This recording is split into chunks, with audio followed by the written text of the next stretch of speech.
What's the Ohtani experience been like? I mean, arguably the most famous athlete on the planet. Yeah. What's that like? Just a day-to-day traveling with that and seeing it? He's a man. He's kind of a unicorn in the sense of obviously like his physical talents and stuff, but his like the mental fortitude part is pretty insane. Like I think for the most part, when you're around, you know this, when you're around dudes for 7 months a year, like how up and down people can be. And there's all different flavors of up and down, but everyone has like good and bad days. Some people are a lot more volatile than others, but some people hide it. But no doubt you can tell. But with him, it helps when he hits like 400 and a million home runs every year, but he's had some tough times and bad starts and things have gone on, and he's the same Even keel dude all the time. And he does the same thing on the flight. He's always smiley, happy. He has to do like all the extra media compared to what we do. After the game, he's got like 500 people sitting there talking to him. He's always smiling. He's always respectful.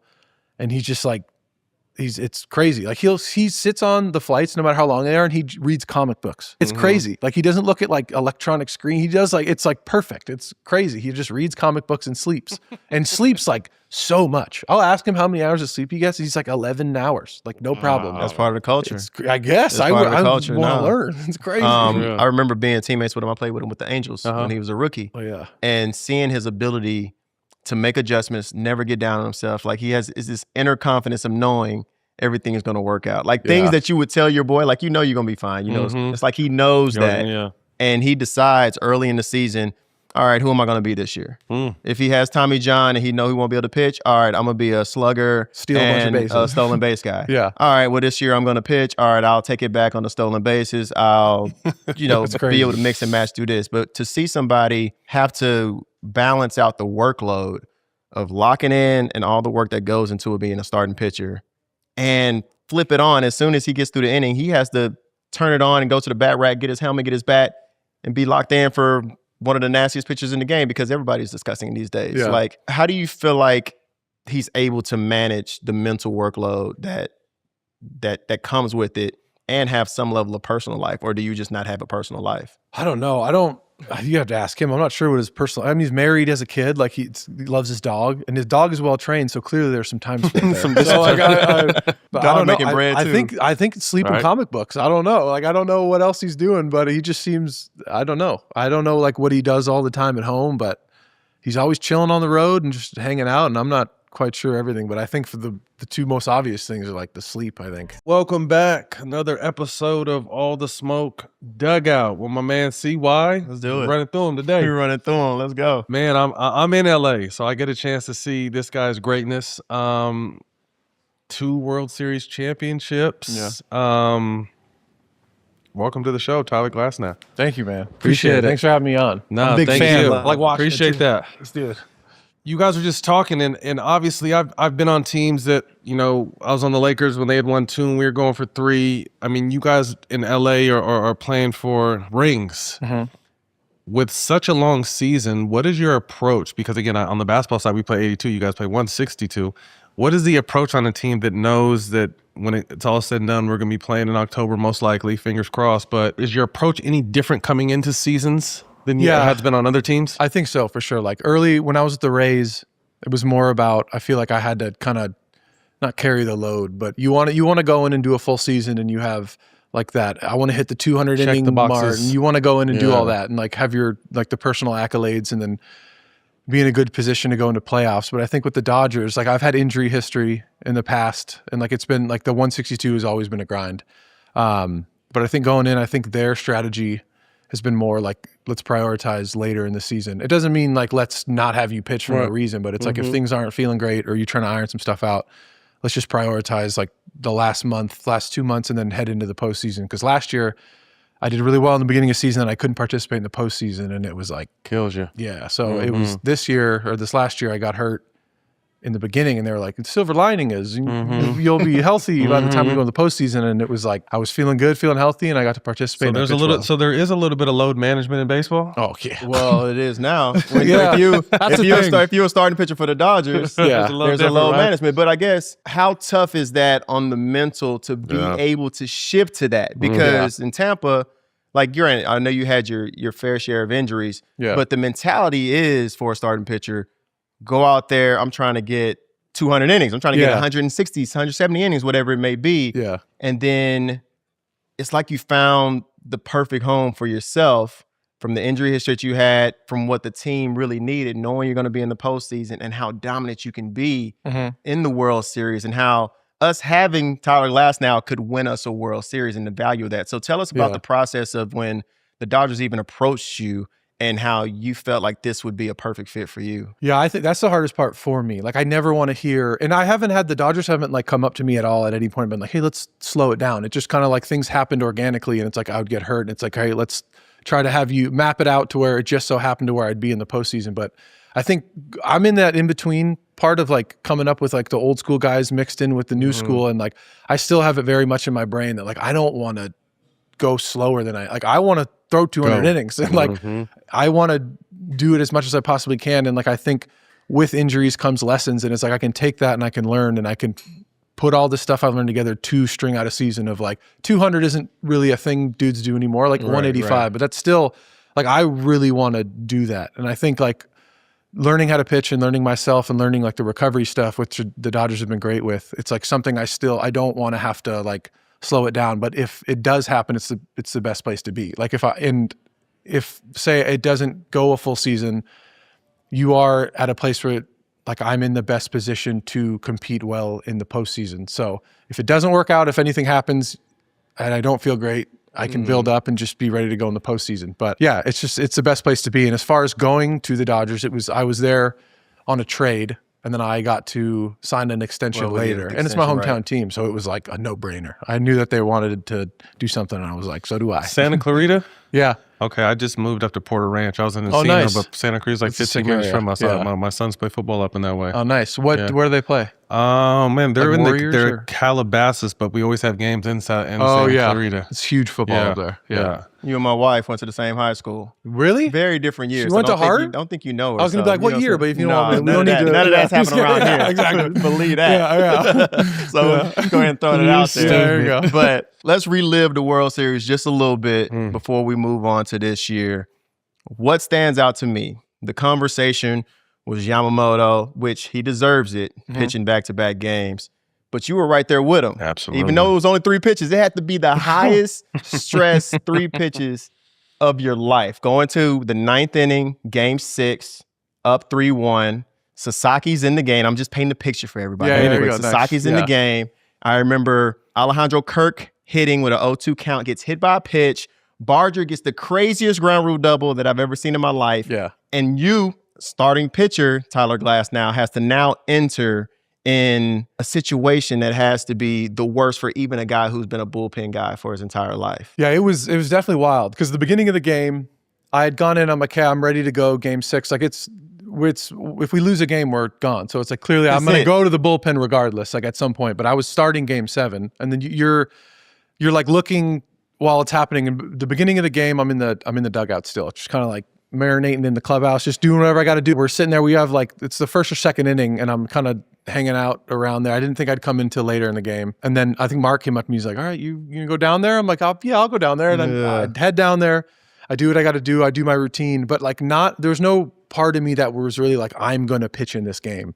And I think for me, it's probably a better mindset to have. Like, I'm so routine oriented, and like, even in spring, like a bullpen, everything is like minute by minute by minute. Like, I want to be in control of everything I can on the day I'm prepared. Like, control what you can. But something about like getting thrown into something where you get stripped of your routine, for me anyway, has been good. Because it's like you have that like consistent mental thing you always do. And for some reason, like I just went down there, it started to hit the fan a little bit with Roki. And I still was kind of like, all right, I'm warming up. I'm feeling good. I don't know. And they're like, all right, get up and like throw light. Just like get it going lightly. And I was like, okay, that sounds good. And I'm just kind of out there tossing. And then the double happens, and it was like, let's go, like get going. So I'm pitching, I'm doing what I got to do. And then they call down. And I think at the point of them saying like, get going, and me throwing hard, it just kind of was like a just blur. Yeah, it's like a buzz the whole time. And I didn't have like the same like headspace I'm normally in when you're like, it's like, this is now, and then you go here, then you go here, then you go here. It was just like, you gotta go now. And they called down, and I'd thrown like 5 or 6 hard pitches, but the adrenaline, like, it doesn't matter. I could have thrown no pitches.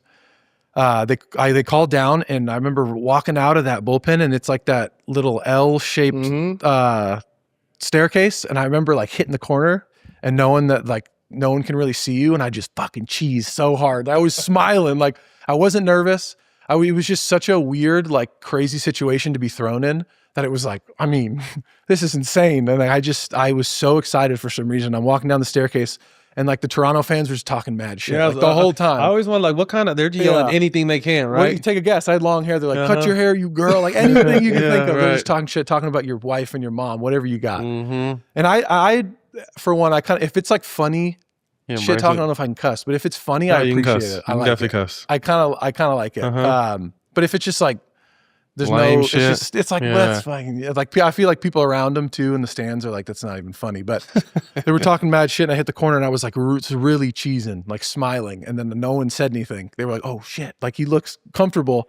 And then I ran out, and then I kind of like not blacked out, but I knew I wanted to throw a 2-seamer because I was always throwing 4-seams to righties. And the guys are on base, they swing early all the time.